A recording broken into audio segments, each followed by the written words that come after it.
Hello, my name's Michaela and I am an autistic woman, but I didn't always know that. And it's been a really long journey, and I feel as though I've told versions of this story before, but a lot has changed, so I owe it to myself, but I also owe it to you to tell this story again with what I know today. And hindsight is a beautiful thing, and I've learnt a lot, and I'm emotional and raw, and I've told versions of this story before. If you're new here, thanks for being here with me. I'm guessing that you're here because you're either wondering whether maybe you're autistic, maybe you already have had a diagnosis, maybe you're self-diagnosed. It's all valid in my book. Welcome. And if you're returning, I hope that you don't feel disillusioned, because this channel did not start with autism, but it's where we are today.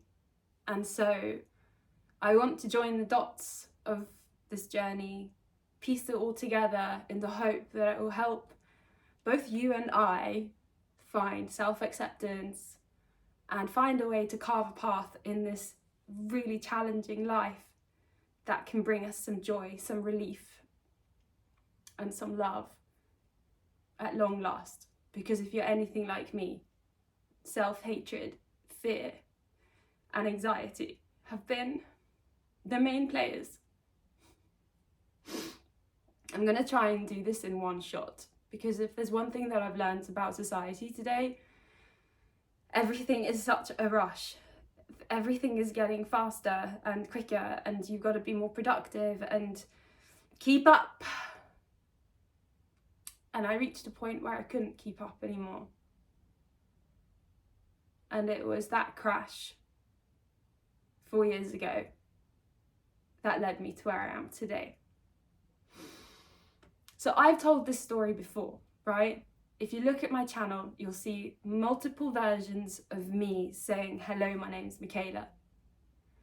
And in the beginning, it started with alcohol, because what I realize now is that I used alcohol to be able to find a way to merge with this life, like to be able to connect with people and to mask. I grew up in Sweden until the age of 7 with my mum, and mum was always slightly different. I kind of knew that, but it was also all I ever knew. And she was a single mum, and at 7 we moved to India.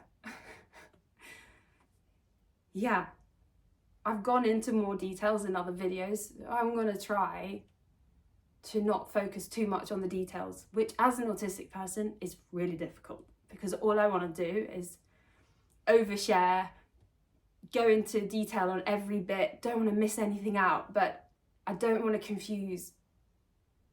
So I'm going to do my best here. We moved to India, and my mum was on some sort of a soul-searching mission. Again, in hindsight, she is also autistic and was trying to find her path in life. She didn't know about autism. She didn't know why she felt different, why she didn't fit in. And after India, we moved to the UK, and I've been here for about 27 years. And I've never felt like I fitted in anywhere. That whole feeling of being an alien has lived inside of me for so long.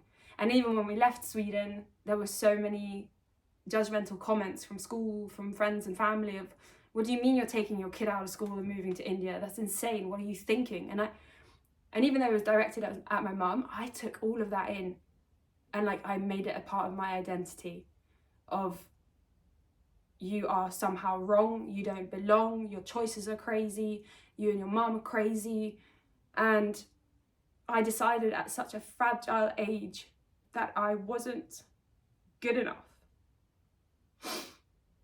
And I was also a really sensitive child. At my core, I was a sensitive child full of love and just looking for connection. and I loved nature and animals. And the older I got, once we got to the UK, the more I had to instead put myself into survival mode. It felt like fit in. So I began to study human beings and society as if my life depended on it. I decided that I need to get rid of my Swedish accent because that's not how you sound, and people had made comments that I was different. I decided that I would rid myself of any real version of myself that stood out as different. And all in all, I went to about 13 different schools. I went to all kinds of schools. Again, I don't want to go into too much details. I went to Steiner schools, I went to Quaker schools, I went to Catholic schools, I went to boarding schools, I went to public schools, I went to state schools. And don't get me wrong, I don't come from any money. My mum, I'm not even sure how she got me into some of those schools, because I know for certain that there were bills that weren't paid. We've been homeless over the years. But she's a survivor, and she just wangles things. She sort of gets things done. But in all of that stress, I got completely lost. And I think in my mum's mission to fit in, she kind of forgot that her child is a sensitive child who needs support and structure. And I didn't have any of that. And I got really, really lost in that. And I created a version of myself who ended up being called Kayla. It was almost like my stage name.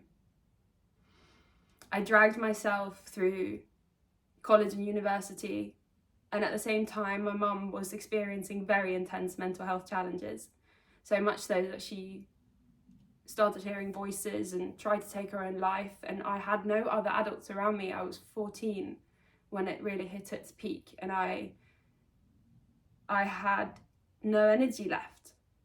And I also didn't have my mum anymore, because she was telling me that she didn't want to be here anymore. And she tried to take her own life in quite a graphic way. And I internalized it.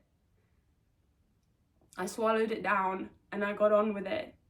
And I was in the most extreme survival mode I think exists, honestly. And I was messed around by the education system. The NHS failed us. The police failed us. Absolutely disgusting how we've been treated. And again, I swallowed it down. I had a sense of fight, but at the core of it, it was self-loathing. Everything I did came from fear. Everything I did came from rejecting myself and choosing instead to try to fit into the outer. And I noticed as well, like a lot of women wouldn't warm to me. I found it easier to make friends with men. I used my sexuality for sure as a way to connect, because I didn't really know any other way to do it. And when I finally moved to London and forced myself into a career in advertising, looking back, I honestly don't know how I did that, because I have such sensitivities, to light, to phone calls, to how my clothes feel on my skin, to emotional stuff. I'm affected by everything. But the way that I think I got through it was that I drank a lot. I would just wish for the day to finish so I could just go and drink. And it wasn't in a way that was socially unacceptable, even though it's completely unacceptable.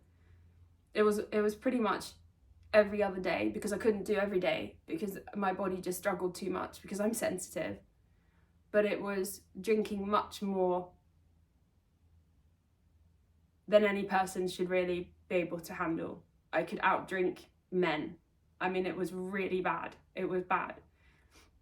But I wore it as a badge of honor because it was something that I could do well.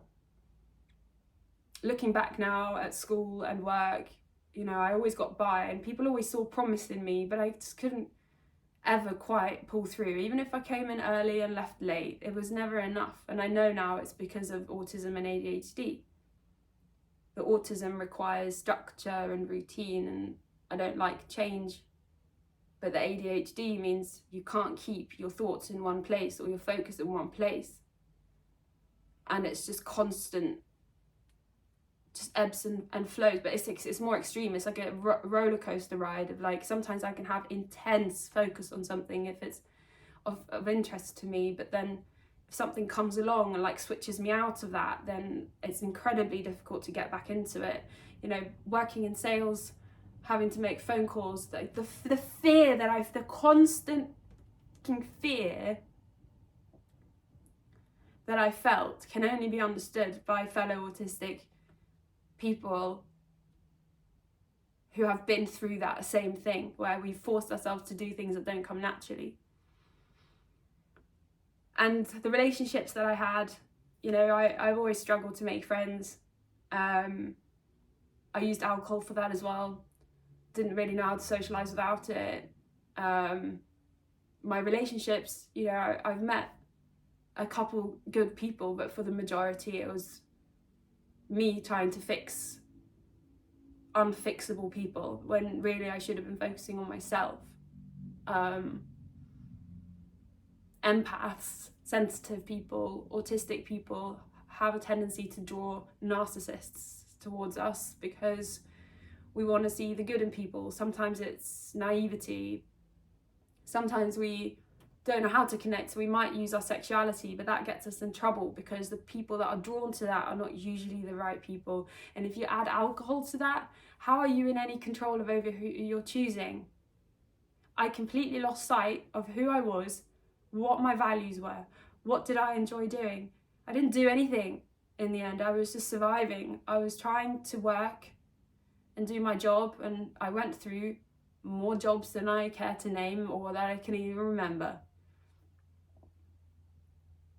And in the end, it was at the end of quite a nasty relationship in 2020 that finally led to some change. And I decided I needed to quit drinking. I thought, the only thing that I can think of here is alcohol's got to go. I didn't have anything else left. I didn't have anywhere to live because my relationship had ended with someone awful. And it left me homeless. I didn't have a job. It was COVID.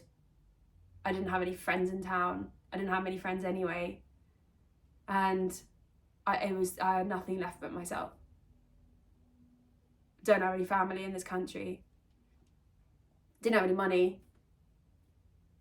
I was stripped of all of my coping mechanisms, and it left me really raw.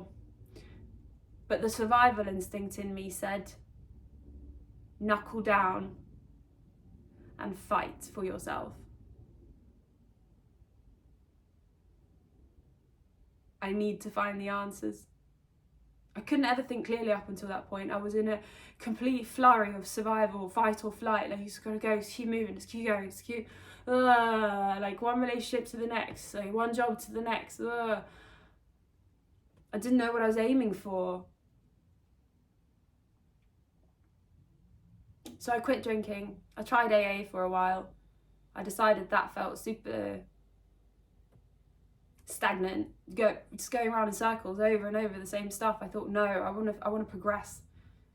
I looked deeper and deeper inwards. I spent more time alone than I ever have. I completely left my old life behind, and to this day I never had another drink. In fact, ever since I learned about my autism, I just knew that I have no need for it. In actual fact, I don't enjoy it. I'm far too sensitive for it, and the only reason I was using it in the first place was to be able to connect to the outside world and soothe my self-loathing. So over the last 4 years, I spent a heck of a lot of time alone. I trained in my own time and money, which I've been scraping by because I have needed time away from the jobs that gave me anxiety, the people that gave me anxiety, society that gave me anxiety, and just anxiety. I needed time away, and that meant I couldn't really keep a job or do those things. Don't get me wrong, I even tried working for the NHS to try to help make their mental health department better. That burnt me out because things are really as dire as they seem. I've seen them from the inside out and it is scary. I was really trying to find the reason for this anxiety. You know, people gave me advice like, oh, maybe you should try medication, maybe you should try this, that, the other. I thought, but that doesn't feel like the answer to me. It doesn't feel like I'm just an anxious person and like there's more to it. I knew there was more to it. I've always known that I'm different somehow, but I was really good at masking. And I'm still really good at masking when I need to. The version that you're seeing of me right now is like a little bit of both, probably. I found out that I'm autistic last year, about 3 years into my sobriety. And it takes a long time to unmask. It does. So I uploaded a video last year where I said that I'm autistic and I shared it openly with the world. I was self-diagnosed at that point. I didn't share that bit. The reason I did that is because I was certain. When I know something, I really know something. I don't say anything unless I've done deep research on it. I have incredible self-awareness and I will give myself that. I know that I have incredible self-awareness. I have woken up in every way possible the last 4 years. Not all at once. And it has been painful. I have cried 1,000,000 tears and then another 1,000,000 tears. I have looked back and found out who I was before I began this journey of self-crucifixion. It's not even a word. I uploaded that video because during the time when I was making this channel and uploading my stories about quitting drinking and becoming a coach and helping coach other women out of alcohol abuse and into self-love, which I still do, a fellow autistic woman made a comment on one of my videos to say that had I considered autism, and I thought, I think I'm just a highly sensitive person. How could I have gotten all of this stuff done? How could I have gone through a career in advertising? How the heck did I do any of that? Doesn't make any sense. But as time went by and, you know, I also turned to YouTube and looked at loads of videos and I did a lot of soul searching and I started talking to my mum. We began reconnecting a lot deeper once I cut through my own bullshit. It also helped her heal, I think, in many ways, to realise that there was someone else who was very similar to her. Considering she made me, it's no surprise we are very similar actually, and she's also a very spiritual person. Yeah, it gave me something to ponder on, and I finally went to my doctor to say, yo, I would like an official autism diagnosis. But I actually did that after I uploaded the video to say that I'm autistic. That is how certain I was, and that is how much I believed in myself at that point. The girl I was, Kayla, 4 years ago, would not have done that. She would not have been openly sharing about anything. Now, people have always said that I'm really open, and that I've always been very open about what's happened when I was younger and stuff like that, but I wasn't. I had a script that I followed. I decided what details I would share, but I very tightly managed the narrative. And I've always done that since I was a kid. I was very careful to not let people see what was going on in my home life. I was especially when I went to boarding school with other rich kids. I say other, I was not a rich kid. I had to somehow fake to fit in. How I learnt anything or got any grades is beyond me, because when you are in that much stress and anxiety, learning is impossible. And I pat myself on the back for that now. And I am not doing that to myself anymore. But anyway, I went to my doctor and I said I would like a diagnosis. what are the steps? And it was, honestly, it was awful. It was awful. The doctor looked at me like I was mental. She didn't really know anything about the paperwork. Then they lost my paperwork. 3 months were wasted. I was calling up every single week to see what the heck was going on, and I was being sent around in circles. I almost lost my mind again. Honestly, I almost lost my mind again. It was awful. I felt like, holy shit, I've gone through all of this. I went through all of that with my mum. I'm a good person. Why can't you just give me this one piece of peace? I just want some fucking peace. I just want to get the service that I deserve. Like, I used to work for you. Like, you're here to help people heal, but it just seems the system, every system in this world is broken, and it is for a good reason. I won't say any more about that, but oh my God, have I woken up to the stark reality of the world. And I don't subscribe to it anymore. There's one channel I do not subscribe to anymore when I don't have to. Anyway, eventually, after a complaint, to be honest, and a lot of tears and conversations, they apologised and I got my referral. And I had to wait around about 9 months to finally get my appointment. And funnily enough, I think it was the day before the 9 months were up, and I'd actually moved from London at this point out into the countryside because I just couldn't cope anymore. And even that huge stress, that wasn't easy. Like, not having any money and wanting to make any kind of move is impossible. But where there is a will, there is a way. Let me tell you that. If there's something you want to change, from me to you, you can do it. It won't be easy necessarily, but you can do it. Advocate for yourself. Take small steps. But anyway, so I had to not tell them that I'd left London, because if I had, then I'd have to register with another doctor over here and the waiting list starts again. It's crazy. So I called them up and I was like, I know there's been a few issues with this process already, and I just want to check, you know, am I still on the waiting list? Is it my turn soon, please? And they said, yeah, actually you're at the top of the list and we were going to call you tomorrow. And I just thought, thank God.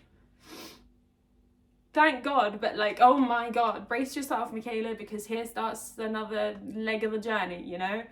And so over the next few months, I was taking trips into London to have my autism assessments, and it was done in 3 appointments.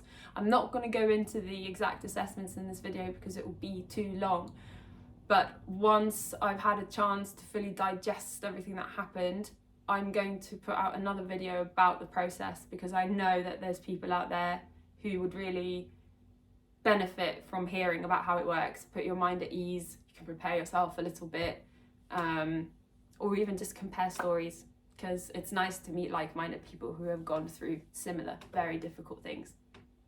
So yeah, it was 2 different appointments. I think the first one was about 90 minutes, the second one was about an hour and a half, and then the last one I think was about an hour. But it was a lot of travel involved as well, which really burns me out. I don't know about you, but the further I move away from the loud life that I used to force myself into, the more my sensitivities have come out. And it's also to do with getting older. You know, the autism spectrum is a spectrum, but a really good way that I heard it described was it's like a gas cooker. You know, when you go on those really old range, is it called a range cooker? It's got like, let's say just 10 different gas hobs on top, and it's got 10 different knobs, and each one goes from 0 to 10. That's the autism spectrum. Each one of these knobs represents a different trait of autism. It can be, you know, sensitivities such as skin sensitivities, light sensitivities, taste, touch, texture. It can have, oh my God, my brain, I'm trying to fit so much into one video. Other areas that you struggle with, for example, social interactions, communication. And so each one of these knobs will be turned to a different number. That's the spectrum. It's not from a bit autistic to super autistic, or, you know, high masking to low masking, or whatever you want to call it. That's not it at all. There are different traits of autism, and each one of these knobs is turned to a different number, and it can also change as you get older. And so it is very likely that as we get older, we will get more sensitive in some areas, maybe less so in others. But for me, I'm definitely finding I'm becoming more sensitive, and I'm just striving for more, to setting down roots and stability, and to create a life that feels good and cozy, and not making myself wear super tight clothing anymore that feels like shit. Or, you know, yeah, if you look back at my videos, you'll see how I've changed. I had bleach blonde hair, always loads of makeup. I've got a tiny bit of makeup on today as a bit of a treat, actually, because I never wear any anymore. And also, it probably did help me to mask with that bit of makeup a little bit today, because I haven't filmed anything in a while, and that makes me nervous. As you can see, I'm like sort of stimming at the moment. I've just realised the way I stim isn't super obvious because I have learnt to mask that too. I have bitten the inside of my mouth to shreds. That's probably my biggest stim, actually. It's like I will bite the inside of my cheeks. I've done it my whole life, and I would do it until it bleeds. I did bite my nails and stuff like that, but I guess I watched society and thought, okay, what's socially acceptable to do whilst in a public place so that I can still deal with this? And yeah, it's like those little picky things. I pick at things a lot. And thinking back when I was younger, my mum would constantly be like flicking with her hair, and I'd find it, oh my God, would I find it annoying. But I see now that again, it's a stimming, it's a self-soothing thing, and we shouldn't stop ourselves from doing it. It's a part of being autistic, and it's absolutely fine. And the further I get into this process, the more self-love and acceptance I find, and the less I care about what people think, honestly. But I know it isn't easy, not for everyone. For some people it is. My mum has always found it a lot easier just to be different and be herself and go her own way, but her coping mechanisms have also included alcohol and stuff like that. So it's not that it's better or worse depending on, you know, what traits you have. It's just different. It's challenging for everyone. It's so challenging. This world, society is sick. I don't think society is fit for purpose as it is. And as soon as I realised that, I stopped trying to fit into it. But anyway, I digress. So I had my 3 appointments, and it was after also filling in a load of paperwork that I've completely forgotten to mention. But like I said, I will go into that in a different video. This is just me giving an update to you about where I'm at and how I got here. And if you jam with that, then yes, I will do a follow-up video on the details. After I'd had those 3 appointments, it was time to wait, which is awful.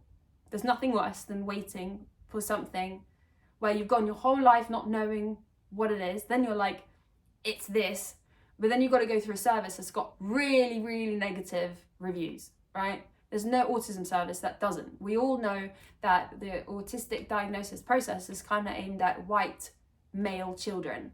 You know, it is getting updated and it is changing, but it's way too slow.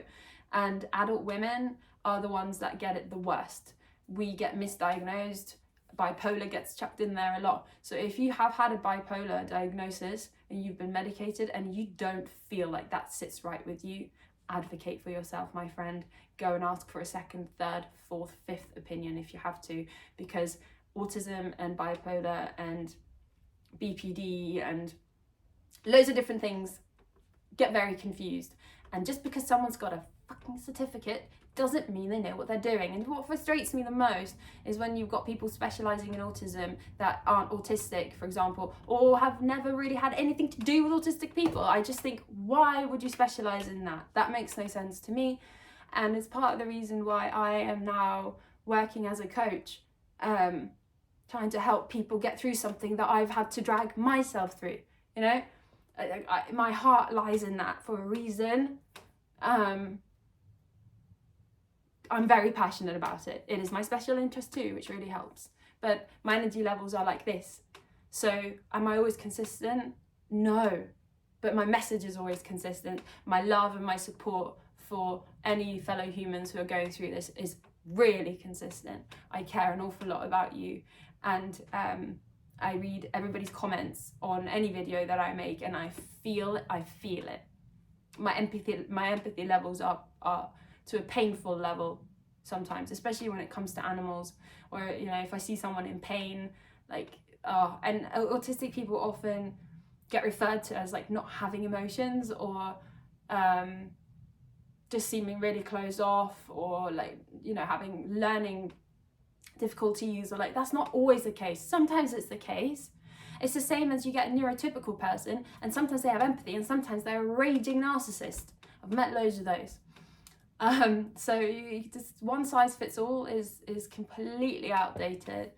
But getting back on track, once I had my final meeting, it was a few weeks wait to have my feedback meeting. And I asked for that to be online because I was like, I cannot stand the idea of getting back on a train and going into London.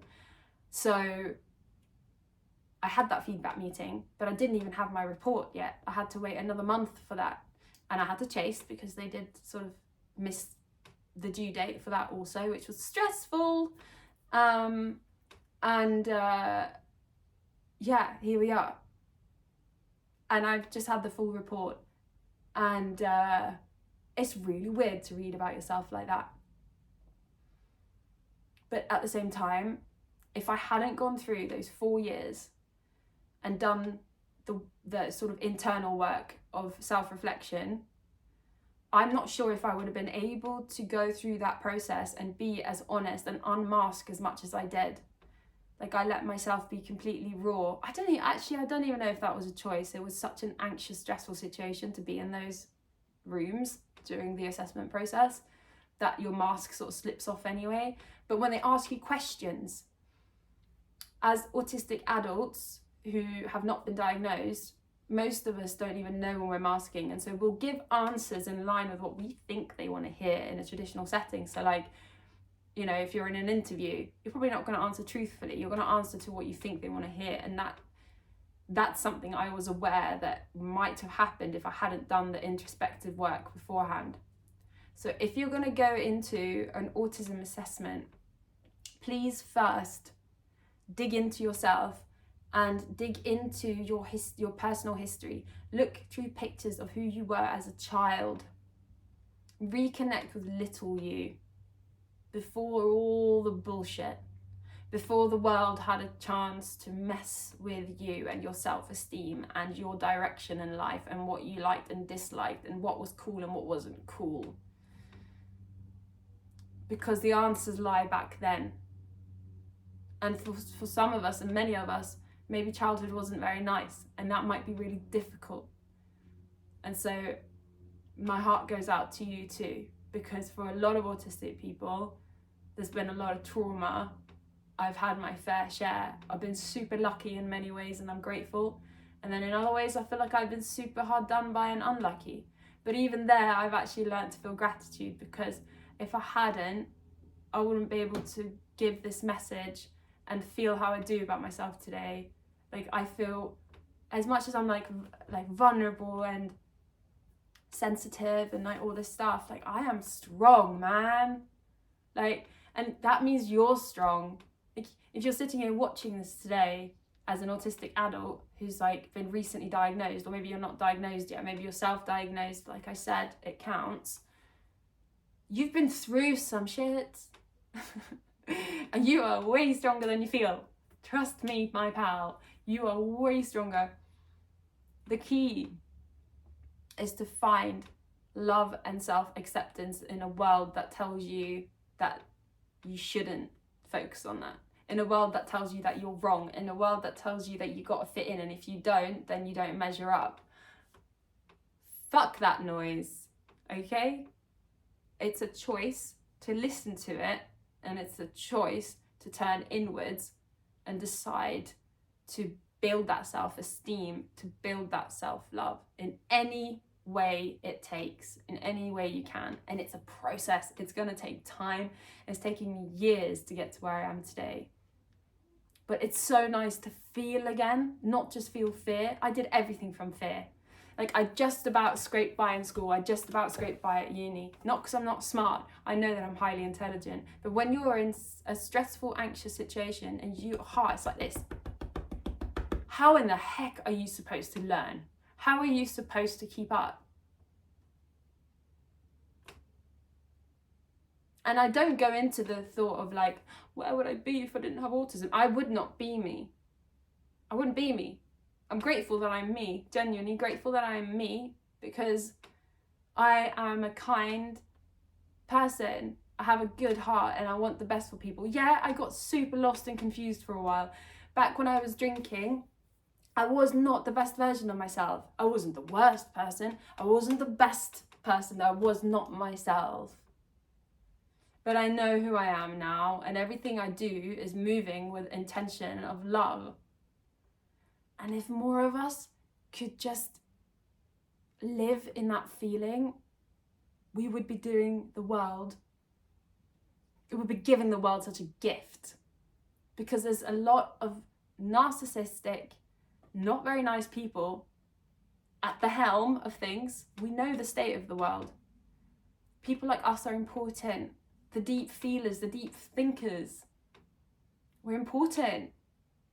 But we're going to do the world a disservice if we put ourselves down, if we make ourselves small and we accept less than what we deserve. Please give yourself the gift of trying to find what makes you you and what makes you happy. And that can start with simply doing more of what you love and doing less of what you don't like. Oh, that family member might think this. Screw them. Screw them. If you live your life like that, that becomes your reality. I've now practiced for 4 years not caring so much and not thinking so much about that stuff, and instead faking it until I made it in terms of practicing self-love and all that stuff, getting it wrong loads, feeling really disgusting and gross sometimes, yeah, but eventually it all adds up. It's almost like muscle memory. It starts to become a natural thing. I don't even know if I'm making sense at this point, but I just felt like I wanted to share the message that you can go from feeling super lost and anxious and stressed and scared and feeling like there's literally no hope to creating a life that feels supportive and full of love, and maybe more simple and maybe more sort of back to basics. But after 27 years, I am now making moves to move home to Sweden, because what I realize is that that's the lifestyle I want. The forests and the lakes are calling me. I want a tiny little cottage somewhere where I can grow a little garden and I can swim in the lakes and just potter around. Collect cute stones and go foraging and like, I don't know, just do just cute stuff. That's what I want. Back in the day when I was working in the city, I didn't even know what I was aiming for. I just knew that I was like, I've got to do this to survive. This is what everyone does. This is what you aim for. And, you know, just keep putting that lipstick on and slap a smile on their face and hope they like you.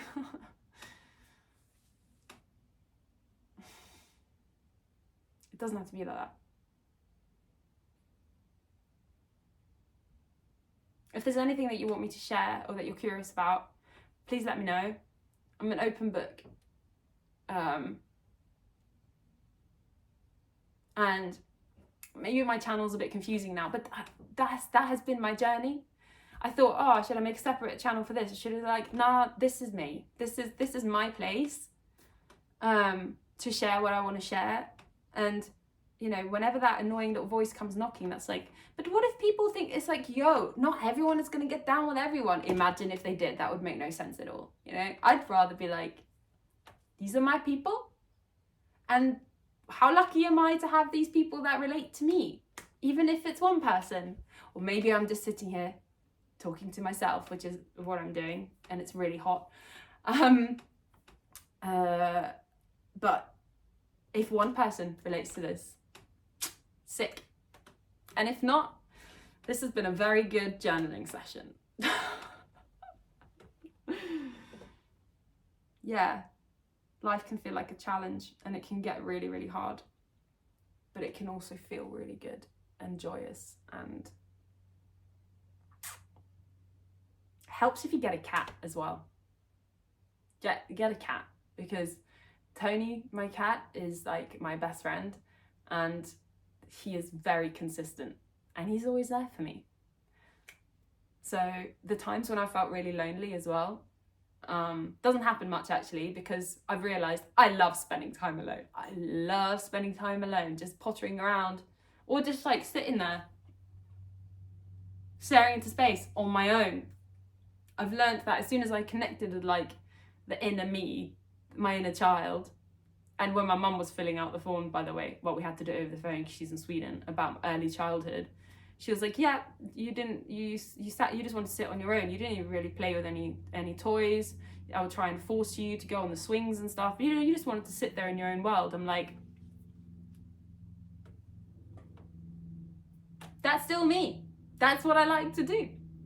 But when I do want some company, my cat Tony's there, and I get to face plant him and love on him and be like, you know? I'm sure you know.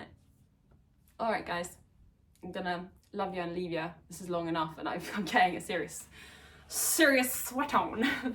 Thanks for listening, and yeah, feel free to subscribe if you got down with this. If this made any kind of sense or connected with you, then mwah! How sick is that? We are not alone. We are together.